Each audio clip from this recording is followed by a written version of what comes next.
Hi, I'm Erik Voss, and Spider-Man Far From Home was the love letter to Marvel fans to cheer us up from the sob fest of Avengers Endgame, with lots of laughs and a lot of wait, what? To twist after twist. But the many misdirects of Far From Home were part of its elaborate design. So join me as I rewatch and break down this Spider-Man film scene by scene to explore its deeper meaning and the many Easter eggs that director Jon Watts hid throughout this film. Spoiler warning if you haven't seen it yet, and let's get started. Okay, we open in the Mexican desert as Nick Fury and Maria Hill drive up to the ruins of the town of Ixtenco to investigate a cyclone that locals described as having a face. There they meet Quentin Beck, Jake Gyllenhaal. Now, it comes to no surprise to any Spider-Man fan that Mysterio is actually the villain of the story, but the exact nature of his plan is fairly well disguised. Though, of course, there are plenty of clues that Beck's battles with these elemental monsters are false misdirects, and the first shows up right here. The license plate of the car beside Fury and Hill shows the number 463. Both in this movie and in Spider-Man Homecoming, Jon Watts is obsessed with hiding Easter eggs in license plates, including a recently revealed Howard the Duck reference in Homecoming that I spent way too much time finding. 463 is most likely a reference to The Amazing Spider-Man number 4, which came out in 1963,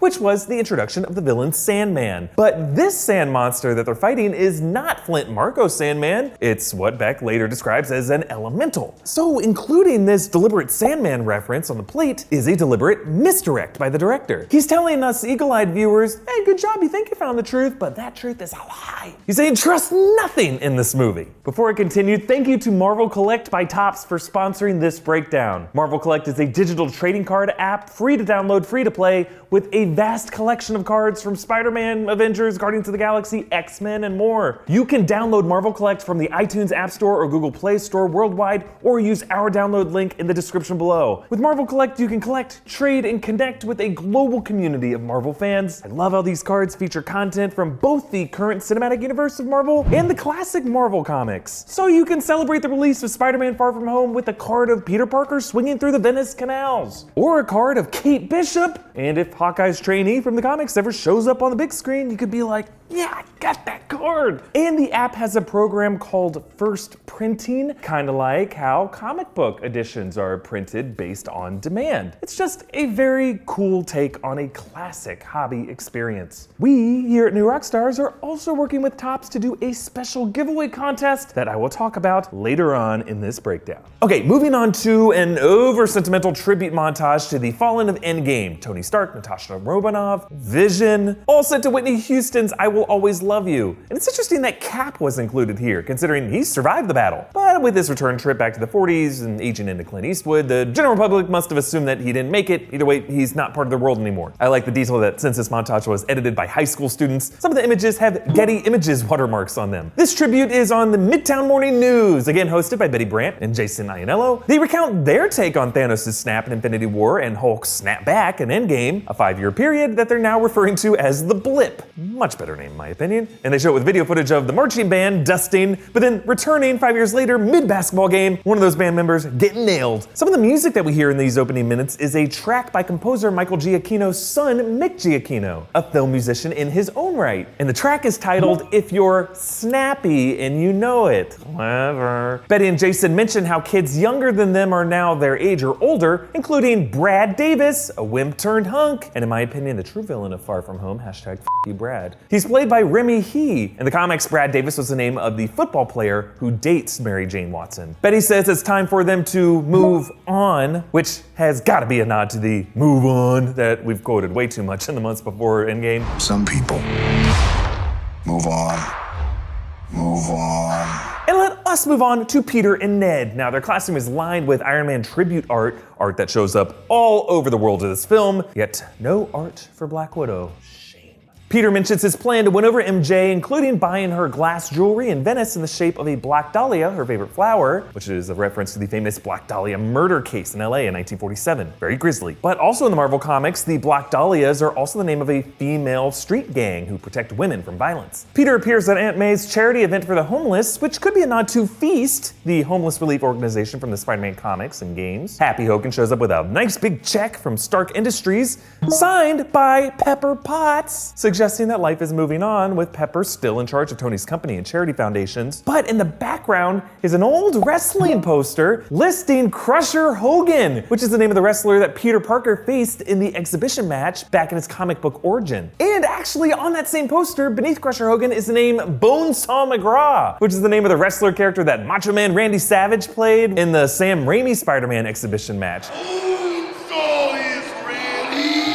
Miss that guy. The director mixing comic references and former film adaptations in the MCU like this sets up the bigger Sam Raimi era callback in the post-credits scene, of course with J.K. Simmons returning as J. Jonah Jameson. Peter goes back out to face fans and press. Now the framing of this shot seems like a nod to the famous panel of Peter from the Civil War comics, the moment Peter unmasked himself to the public to support Stark's push for superhero registration. But this also foreshadows Far From Home's twist in the mid-credits scene with Peter finally being outed to the public. Peter looks at this tribute mural of Iron Man, which is another example of the Stark art littered all over this movie. One theory that I liked is that some of this street art in the New York area could have been done by Miles Morales. Now, he would be in Brooklyn, not Queens, but we know from the Aaron Davis scene in Homecoming that Miles does exist somewhere in the MCU. Peter packs for his Euro trip and his suitcase has the initials BFP, meaning that this suitcase probably belonged to his late uncle, Ben Parker, whom was modeled after American founding father Benjamin Franklin, meaning that his middle name also reflects his inspiration. Aunt May chucks a banana at Peter, the same banana that she later sneaks into his luggage with his Spider-Man suit, and she thinks that his Spidey sense, or as it is called in this movie, his Peter tingle, will alert him to it, but it doesn't work. Now, this is a subtle detail in Far From Home, but Peter left Infinity War and Endgame with an anxiety over his Spidey sense, or Peter tingle. Because if you remember, the moments before he dusted away on Titan, his Spidey sense forewarned him of his coming death, making his death way more nauseating and drawn out than the other heroes' deaths were. And for him, that feeling is all tied in with the pain of losing Mr. Stark. But despite the associated trauma, Peter's tingle is the one form of perception that makes him unique to normal people. He's got Spidey sense, he can see danger before it comes. Far From Home is a film about perception versus deception. And Peter's journey here is to overcome his fear of his own supernatural perception so that he can see through the smokescreen of deception and defeat the evil. On the flight, Peter's attempt to swap seats around to sit beside MJ ends with him stuck beside Mr. Harrington, who tells him that his wife pretended to blip out, faking her death to leave him. Yeah, it's sad and hilarious, but it's also another reminder of the deception concept of this film. And as Peter learns later with Mysterio, when people die or appear to be dying, you can't always believe what you see in this world. On the in-flight movie screen are a few MCU Easter eggs. Movie titles showing The Snap with an image of Thanos' gauntlet, Finding Wakanda, Hunting Hydra, and Nova, Einstein-Rosen-Bridges with Dr. Erik Selvig, of course, is the astrophysicist from the Thor movies. Now, an Einstein-Rosen-Bridge is another name for a wormhole, and this term actually came up in Thor Ragnarok when Banner was describing the Devil's Anus. But Nova is also the name of a Marvel superhero, a member of the Nova Corps that we saw in Guardians of the Galaxy, and Kevin Feige has hinted that Nova could get his own movie in the future. And then Peter swipes over to another title, Heart of Iron, the Tony Stark story. Peter, once again, unable to escape the painful memory of losing Mr. Stark, despite the fact that as soon as he lands in Venice, more Stark art will haunt him. While touring the Venetian canals, there was a shot in the trailers that might not have been included in the final cut of the movie, with Ned passing a boat number ASM-212, a nod to The Amazing Spider-Man issue 212, which was the introduction of Hydra Man. Now, Hydra Man in the comics is Maury Bench, whose name and origin actually get a shout out later when the students research details on BuzzFeed about the water monster. But again, these actual Spider-Man villain Easter eggs are misdirects, designed to make us doubt Beck's whole explanation. Now, after the big showdown with the water elemental and Mysterio in the Grand Canal, all of which of course is later revealed to be a hoax, Aunt May calls Peter asking if Beck was Mr. Strange, keeping up with the great running joke of how goofy Dr. Strange's name is. I'm Peter, by the way. Dr. Strange. Oh, you're using a made-up name. Mr. Doctor. Mr. Doctor. It's Strange. Maybe. The kids watch the news coverage of Quentin Beck, whom Brad describes as Iron Man and Thor rolled into one. You, Brad. And they derive the moniker of Mysterio from the Italian news description, Uomo di Mistero, or Man of Mystery. Nick Fury shows up and tranks Ned, and they head to a hidden base to talk. Now, Fury says Stark told him to tell him uneasy lies the head that wears the crown, which is a quote from Shakespeare's Henry IV, Part 2, not a Star Wars reference. And if you think about it, it's actually an older incarnation of with great power comes great responsibility. Fury gives Peter Tony Stark's sunglasses, which we saw Tony wearing in Infinity War and Endgame. Now, these magic glasses are the key magic item of this story. They are a symbol of Tony Stark's legacy and a reflection of the perception versus deception theme that I've been discussing. By inheriting these glasses, Peter is meant to take on the torch of Tony Stark's gifted perception, to see through all the bullshit of the world. Like Peter later in this film, Tony's sight once caused him to suffer from terrifying nightmarish hallucinations. Peter doesn't want that responsibility, but he realizes that he's the only trustworthy hands of that power. There are some parallels between Far From Home and The Wizard of Oz, the classic story of perception and illusion. Mysterio really is an adaptation of the great and powerful Oz, a wizard with the dome head and colorful smoke, who is revealed to be nothing more than a charlatan, a man behind the curtain. And actually, in L. Frank Baum's original novel, people in the Emerald City are given green-tinted spectacles to wear to perceive everything in the color green, which at the time was like a loaded political commentary that green paper currency was actually valueless. I'm not gonna get into the history of it, but here the concept is the inverse. The man behind the curtain has deceived everyone with his green smoke screen, and Peter needs the tricked out spectacles to see through the lies. Peter officially meets Quentin Beck, who, along with Fury, claims to be from another dimension. Mr. Beck is from Earth, just not yours. There are multiple realities, Peter. This is Earth, Dimension 616. I'm from Earth 833. Okay, there's a lot to unpack there. The numbers Beck is using are references to the Marvel multiverse in the comics, a vast infinite number of parallel realities. The primary reality in the comics is called Earth 616, which actually showed up as an Easter egg in Avengers Endgame as a number on Scott Lang's storage unit. 616 was also the number of Peter Parker's original universe in Into the Spider-Verse. Earth 833 in the comics is the reality in which Spider-Man is a British kid named Billy Braddock, who becomes Spider UK. But for Marvel nerds like us, hearing Mysterio claim this to be Earth 616 should raise some red flags, because the Marvel Cinematic Universe has always been technically identified as Earth 199999. That's 5 nines, right? So when we heard this, we thought, well, Marvel might be trying to redefine things, but more likely, Mysterio's just a big fat liar, which he is. But also, Fury just gave a tell of his own. He told Peter that this Earth was yours. He didn't say ours. We learned in the post-credits scene that this Nick Fury is actually the Skrull shapeshifter Talos from Captain Marvel, an alien who is not from Earth, and this is just the first of many clues pointing to his true identity. In fact, at the end of the movie, he just says, appearances can be deceiving. Smoking gun. Beck shows projections of interdimensional rifts and his alternate Earth, explaining how these creatures that he calls elementals destroyed his planet, killed his family. He sadly rubs his ring, he says the myths are true, and Peter just eats it up. He's like, that's how Thor works, I guess these work the same way. Look folks, maybe I've just watched too many movies, but this whole backstory just sounds so Hollywoody and cliche. Now sure, elementals are characters in the Marvel comics, but they're different. They're Doctor Strange and they wear weird stuff. But like Fifth Element aside, anytime air, earth, water, and fire show up in some kind of cosmic significance, folks, those 4 are not scientific elements. It's just they were important to the ancient Greeks. So when it's brought up in this scientific context, it should definitely make us skeptical. Peter asks if other Avengers can help. Captain Marvel. Don't invoke her name. It's kind of weird for Fury to say this, right? And for that matter, for Talos to say this, because last time we saw all of them, they're all eating dinner on great terms. Perhaps that is tied into Fury's weird mission in space with the Skrulls in the post-credit scene. We'll talk more about that later. Peter and his group are rerouted on a bus driven by Dimitri through the Alps. Now the license plate is NK6224RL. I'm not sure if that means anything. There's a couple other license plates on buses that I couldn't tie to anything specifically, but maybe they are. And on this bus, Peter puts on Tony's glasses, where he meets Edith, an acronym from Stark meaning even dead, I'm the hero. Now, wearing these, Peter can snoop on what everyone is doing on their phones. The chaperone, Mr. Dell, JB Smoove, is looking up the history of witchcraft, since he believes the incident in Venice was due to witches. Interestingly, you can also see that Flash Thompson is texting his mom, "Mother, I have not heard from you or father in days." Which doesn't seem like a big deal until the end of the movie when they return and Flash asks his driver, could Mother not make it? No response. What you say? Yeah, something must be in the works with Flash's mother for maybe the 3rd film. In the comics, Flash's mom, Rosie Thompson, is the wife of an NYPD officer, Harrison Thompson, who is an abusive alcoholic. The movies could go in this direction, but I don't know, Flash's wealth in these movies suggests a different home life to me. Perhaps the MCU will retcon his mother to have the name of Norma Osborn. After Peter picks up his new stealth suit, he knocks out abuse victim, Flash, maybe, and he nearly kills Brad with a drone.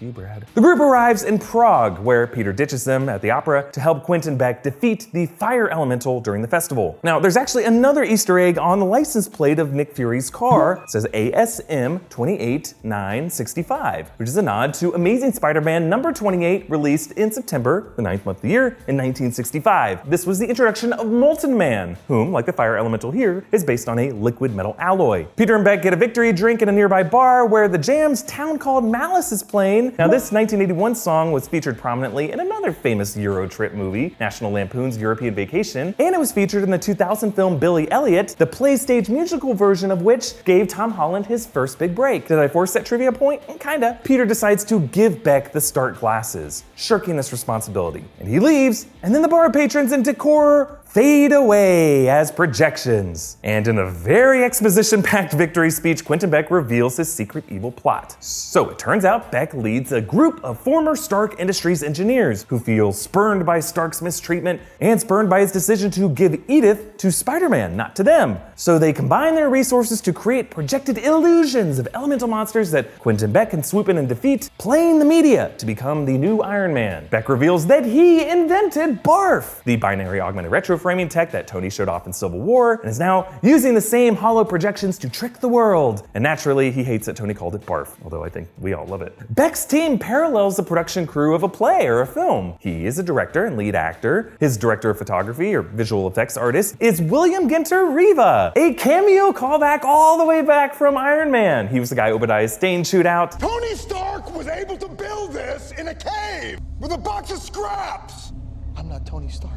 Fun fact, William is played by Peter Billingsley, longtime collaborator with Jon Favreau and producer on the first Iron Man, and as a kid, he played Ralphie in A Christmas Story. This crew also includes a guy responsible for the narrative and backstory of Quentin Beck. He would be the screenwriter in this metaphor. There's a woman who stages electrical impulses to fool Nick Fury. She would be something like the location scout. And there's a woman who informed them all that Edith was going to someone else. She would probably be the equivalent of an agent who keeps the talent aware of where opportunities are going and when it's not going to them. Later, this woman doubles as a costumer, steaming Mysterio's cape. Later, you can see all of them rehearsing with Stark's drones, with Beck now wearing a motion capture suit. And this is the exact same kind that these Marvel actors wear when their super forms get CGI painted over them in post. Peter goes on a walk with MJ, where she reveals that she kinda already deduced that he was Spider-Man. And they discover from a broken piece of Beck's hollow tech what he has been up to. Then in Berlin, Nick Fury picks up Peter in a car with the license plate MTU 83779, which is a nod to Marvel Team Up 83, released in July 1979. In this issue, Nick Fury and Peter Parker team up as they do in the scene. Or do they? Because this meeting is a grand illusion by Mysterio, quite the clever ambush too, because he initially shows Fury reacting to Maria Hill fading away, all to trick Peter with another layer of trust, since Fury picked him up so that Peter would be more willing to confess to Fury later on who else he told about this. And this illusion montage is just one of the most visually stunning sequences yet in the MCU. As Mysterio has done in the comics, he projects imagery to manipulate Peter, freak him out, including at one point making himself appear giant-sized. But this is filled with interesting imagery and callbacks, like there's a projection of his high school, moving on to the observation deck of the Eiffel Tower with MJ where he intended on wooing her, but then it transforms into a hall of mirrors arranged to form MC Escher's Drusta effect, leading to multiple Spider-Men tackling him, and then Peter finds himself on a stone floor with an etching of Captain America's star shield, and then he reverts to his original DIY sweatsuit costume from Homecoming. Then he finds himself at the grave of Tony Stark. Stark's gauntlet bursts out of the grave, the same hand that he snapped with. And then Peter's stuck inside a snow globe with Avengers Tower, a globe that becomes Mysterio's helmet. And then after accidentally confessing to Mysterio, who else knows, Peter gets hit by a train, wakes up in a jail cell with some friendly Dutch dudes, and then joins back up with Happy Hogan. Now on the jet, Peter designs a new suit with Stark's tech. Among the holograms are alternate suit designs, including what looks like the MK2 spider armor and the recent PS4 game suit. Peter inserts his arm into the hologram, lifts it up like a gauntlet, makes Happy smile because this is exactly what Tony Stark did when designing his armor in the first Iron Man movie. And to complete this comparison, Happy plays AC/DC's Back in Black, the theme music from the first film. And Peter goes, "I love Led Zeppelin." He gets it wrong, but he's still allowed to love it. Meanwhile, Fury mentions to Hill something about Kree sleeper cells before they get interrupted, another clue that they're actually Skrulls in disguise. And this could mean that in the present day, the Kree and the Skrull are still at war, and that the Kree, in addition to the Skrull, may be be implanted around the world with their own spy network with sleeper cells. But then everything moves to London for the final act. Mysterio uses Edith and Stark's drones to attack the students on Tower Bridge. Happy calls Fury, giving him a coded message about him needing to pick up his surfboard, which could be just a throwaway line, or could be a nod to a possible Silver Surfer movie in MCU future. Please cast Keanu Reeves. On Tower Bridge, the license plates contain more Easter eggs. There's an Audi with the plate number 2865 SCP, 2865, probably another nod to Molten Man. But later, there's a car flipped upside down, the plate reading TASM 143 for The Amazing Spider-Man issue 143, the issue where Spider-Man fights Cyclone, similar to the Elemental in this battle. Peter dives from Happy's jet into the belly of the beast, literally webbing up all the drones, projecting this hologram, and later electrifying them, which is him using the taser web function revealed in Homecoming. During the battle, the drones hit Peter with a shock wave, which is actually a sonic cannon, the same kind that were used on the Hulk in The Incredible Hulk. Peter returns to his DIY roots and engineers a solution, using car parts, plus the explosive core of a scavenged drone to make a kind of mace. Plus, he grabs the Tower Bridge sign to make a shield. Now, these melee weapons make Peter look a lot like Cap when he carried both his shield and Mjolnir in Endgame. And Peter in this medieval knight formation also brings him full circle with the moment Tony Stark made him an Avenger in Infinity War. He knighted him on each shoulder. During this battle, Happy and some of the teens flee into the Tower of London, where the crown jewels are kept. And I like how, as they run in, Watts included a shot of the Queen's Guard firing assault rifles at the drones. Just a reminder that these guards are, in real life, serious badasses. You should definitely not fuck around with them. Happy picks up an old shield and he tries to frisbee it at a drone. Fails miserably. He asks, how does Cap do that? Meanwhile, Peter confronts Beck on the upper level of Tower Bridge. And when Mysterio tries once again to trap him in a hallucination, Peter covers his eyes with blinders, blinding his normal physical senses, but finally trusting his own Peter Tingle sense, the Spidey one, to guide him, giving him the unique perception to cut right through Mysterio's deception, both with the drones and later with Mysterio trying to sneak up on him and shoot him in the head. God. If you think about it, this blinding of oneself is similar to Danielson using the blindfold in Karate Kid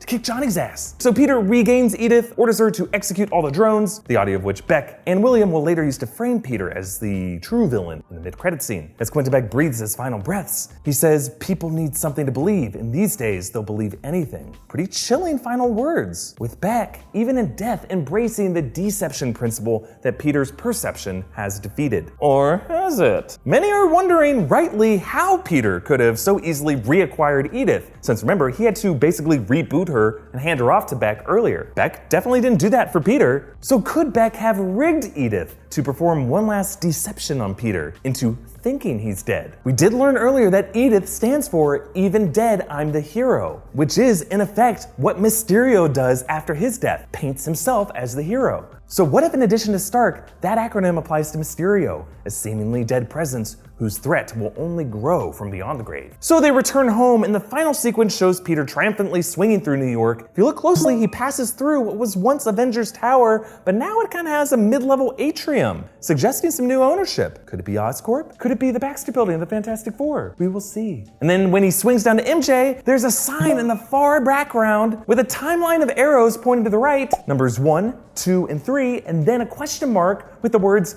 "We're excited to show you what comes next," which is a nod to Far From Home being the official end of Marvel Phase 3, and what comes next in Phase 4, soon to be revealed. The mid-credits scene features J.K. Simmons returning as J. Jonah Jameson from the Sam Raimi Spider-Man movies, now running a Daily Bugle that's less of a print tabloid and more of an InfoWars-style website and broadcast. His big scoop is Mysterio's fake video of Spider-Man and Mysterio's reveal of Peter's identity. And so the battle between perception and deception continues, maybe now with Peter having to do the deceiving. Now there's one final Easter egg in the final post-credits scene on Fury and Hill's car, or is it Talos and Soren's car? The license plate reads HNM 6 2011, which is a nod to the comic Hawkeye and Mockingbird number 6, which was released in 2011, which features Nick Fury in scroll form, as he is in this scene. As for what the real Nick Fury is doing up in space so that he would need Talos and Soren to shapeshift into him and Maria Hill down on Earth, my thinking is that Fury could be doing an MCU version of SWORD, which is a counterpart organization of S.H.I.E.L.D. As things are in the Marvel timeline right now, S.H.I.E.L.D. is kind of a mess, so that would make sense. But what do you think Fury is up to, and do you think Mysterio could have faked his death? Comment down below with your thoughts, and thank you again to Marvel Collect by Topps for sponsoring this breakdown. Marvel Collect is the app that lets you collect and trade digital trading cards with an ever-expanding collection of content from the Marvel Universe. And again, the app is free to download, free to play, and I like like how it lets you track your progress to complete sets. Like you can tap on a card to find out how to get your hands on it, or if it's sold out, what users have that card so you can try to trade for it. And it gives you lots of different ways to build up buying power. Daily login bonuses, and these cool collector-based missions which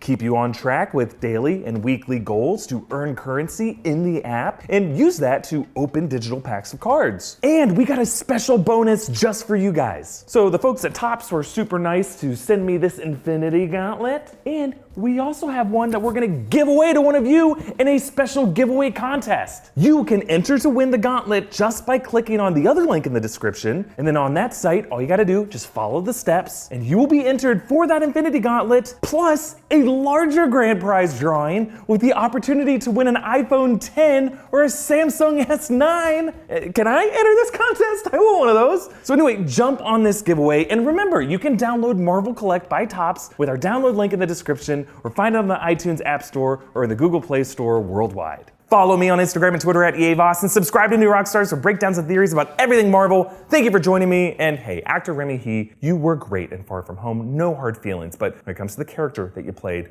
you, Brad.